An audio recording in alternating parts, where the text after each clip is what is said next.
सुप्रभात अभिनंदन। कक्षा 7वीं की इस व्याकरण की कक्षा में आप सभी का स्वागत है। प्यारे बच्चों, आज हम सभी धातु एवं लकार परिचय को सीखेंगे। सर्वप्रथम यह जानना आवश्यक है कि धातु किसे कहते हैं। जिस शब्द के द्वारा किसी कार्य के होने या करने का पता चले उसे क्रिया कहते हैं। यह आप भली भांति जानते हैं। जिस शब्द से किसी कार्य के करने या होने का पता चले उसे क्रिया कहते हैं। क्रियाओं के जो मूल रूप हैं उनसे प्रत्यय के साथ जोड़कर धातुएं बनाई जाती हैं, अर्थात क्रियाओं के मूल शब्द को प्रत्यय के साथ जोड़कर धातु का निर्माण होता है। जैसे पठती एक क्रिया है जिससे पढ़ने का कार्य होता है और इसकी जो मूल धातु है वह है पठ। यहाँ पर विभिन्न प्रत्यय आदि को जोड़कर, जैसे विवक्षा में तिप प्रत्यय को जोड़कर पठती रूप बनता है। संस्कृत में इस प्रकार की बहुत सी धातुएं होती हैं। संस्कृत व्याकरण के जनक महर्षि पाणिनि ने भवादयोः धातवः सूत्र से बताया है कि क्रियावाचक भू आदि धातु संज्ञाएं होती हैं और ये पढ़ी जाती हैं।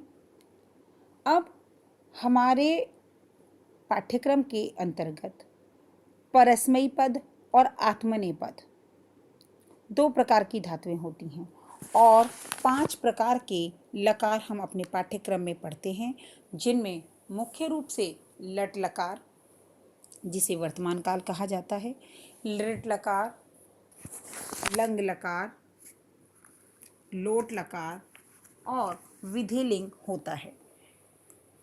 तो आइए इन्हीं लकारों के अंतर्गत हम विभिन्न धातु रूप का निर्माण कार्य समझें कि कैसे हम उन्हें लिखते हैं और उनका प्रयोग करते हैं। इनके अंतर्गत हमें सर्वप्रथम जो तालिका तैयार करनी है वह है पुरुष की वचनों की। अब संस्कृत में 3 प्रकार के वचन होते हैं, एक वचन, द्विवचन और बहुवचन।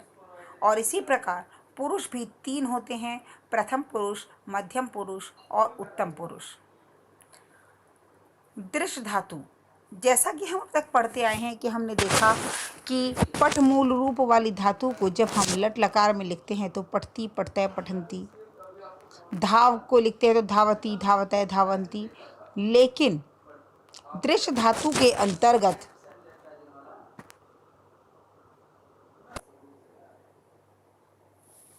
और राम ने किताब पढ़ी, राम किताब पढ़ता है, राम किताब पढ़ेगा।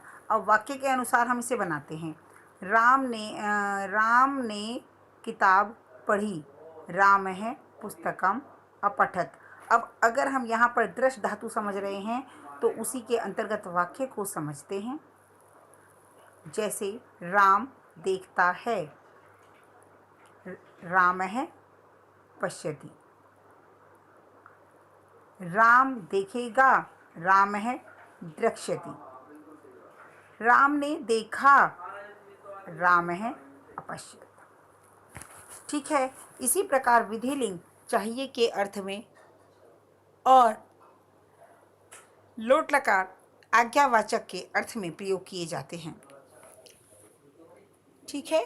तो इस प्रकार से हम धातु रूप का निर्माण करते हैं। विधिलिंग और धातु रूप लोट जो है, ये दोनों धातुएं एक आज्ञावाचक और दूसरी चाहिए के अर्थ में, संभावना के अर्थ में प्रयोग की जाती है। लेकिन लंग लकार भूतकाल के लिए अपश्यत, अपश्यताम, अपश्यन, अपश्यः, अपश्यतम, अपश्यत, अपश्यम, अपश्याव, अपश्याम। लोट लकार में पश्यतु, पश्यताम, पश्यन्तु, पश्य, पश्यतम, पश्यत, पश्यानि, पश्याव, पश्याम। विधिलिंग चाहिए के अर्थ में, जैसे तुम्हें चित्र अवश्य देखना चाहिए, त्वम चित्रम पश्येत। तुम दोनों को देखना चाहिए, पश्येताम, तौ चित्रम पश्येताम। तुम सबको चित्र देखना चाहिए। त्वम चित्रम पश्येयुः। इस प्रकार से पश्येत, पश्येताम, पश्येयुः, पश्ये, पश्येतम, पश्येत और पश्येयम, पश्ये, पश्येत। इसी प्रकार दूसरी स्था। अब इसमें आपने ये देखा कि दृश्य धातु में केवल ऋट लकार जो थी वो अपने मूल रूप को लेकर चल रही थी। यहाँ पर स्था धातु के साथ भी वही स्थिति है कि यह अपने प्रत्येक लकार के साथ बदली है, लेकिन लिट के साथ अपने मूल रूप में ही है। तो सबसे पहले हम इसके लिट को ही समझते हैं। स्था का मतलब होता है तिष्ठ अर्थात बैठना। लिट लकार में यह स्था के रूप में ही चलती है। स्थास्यति, स्थास्यतः, स्थास्यन्ति। ये देखिए, स्थास्यसि, स्थास्यतः, स्थास्यत, स्थास्यामि, स्थास्यावः, स्थास्यामः। ठीक है। और लंग लकार में जब यह भूतकाल बनती है तो तिष्ठ के साथ, और लंग लकार की मेन मुख्य पहचान है कि उसके शब्द के आगे अल हम लगा देते हैं। यह एक जो है इसकी पहचान है, जिसे देखते ही हम समझ जाते हैं कि यह लंग लकार का शब्द है। अतिष्ठत, अतिष्ठताम, अतिष्ठन, अतिष्ठः, अतिष्ठतम, अतिष्ठत, अतिष्ठम, अतिष्ठाव, अतिष्ठा। अर्थात केवल लिट लकार को छोड़कर सभी जगह हम तिष्ठ के साथ इसके लकार रूप को पढ़ते और देखते और समझते हैं, जबकि लिट लकार में हम इसके मूल रूप के साथ चलते हैं। इसके लट लकार में तिष्ठति, तिष्ठतः, तिष्ठन्ति, तिष्ठसि, तिष्ठतः, तिष्ठत, तिष्ठामि, तिष्ठावः, तिष्ठामः। इस प्रकार से इसके अतिरिक्त एक और धातु रूप जो आपके पाठ्यक्रम में निर्धारित की गई है वह है पा, और उसके अतिरिक्त एक और वह है हस।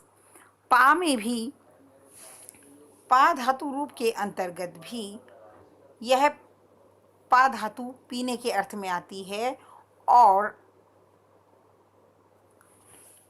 इसको अगर हम लट लकार में पढ़ते हैं तो देखिए कैसे शब्द बनते हैं। पिबती, पिबतः, पिबन्ति, पिबसि, पिबतः, पिबत, पिबामि, पिबाव, पिबामः, पिबामि, पिबावः, पिबामः। लिट में यह थोड़ा सा परिवर्तन लेकर आती है।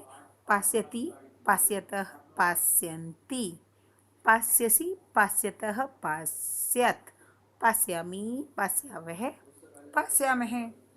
और लंग लकार की पहचान आपको अभी याद होगी कि उसके प्रारंभ में अ लग जाता है। अपिबत, अपिबताम, अपिबन, अपिबह, अपिबतम, अपिबत, अपिबम, अपिबाव, अपिबाम। अब इसी प्रकार इन पांचों लकारों में आप धातु रूप लिखें, और ये आपको एक पीडीएफ के साथ मैं लिखित में भी आपको दे दूंगी, जिससे आपको लिखने में कोई परेशानी नहीं होगी। लेकिन फिर भी आपने कितना समझा यह जानने के लिए हस धातु को भी आपको इसके साथ लिखना है। और आप हस धातु के साथ, अब आपकी कितनी धातुएं हो गई? पा धातु, हस धातु, उससे पूर्व आपने सीखी दृश्य और तिष्ठ, स्था मतलब। इन चारों धातुओं को आप चारों लकारों में भली भांति तालिका निर्माण के साथ लिखेंगे और तालिका बनाकर बड़े सुंदर और आकर्षक तरीके से अपना प्रस्तुतिकरण देंगे। उसी के साथ साथ प्रत्येक धातु के प्रत्येक शब्द अर्थात प्रत्येक वचन से उठाए गए प्रत्येक पुरुष से संबंधित शब्द को समझेंगे और उनके प्रयोग का तरीका जानने की कोशिश करेंगे। जब हम धातु का प्रयोग करना सीख जाते हैं तो हमारे लिए वाक्य निर्माण बहुत आसान हो जाता है।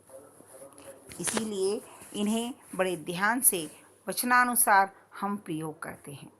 आज के लिए इतना ही। धन्यवाद।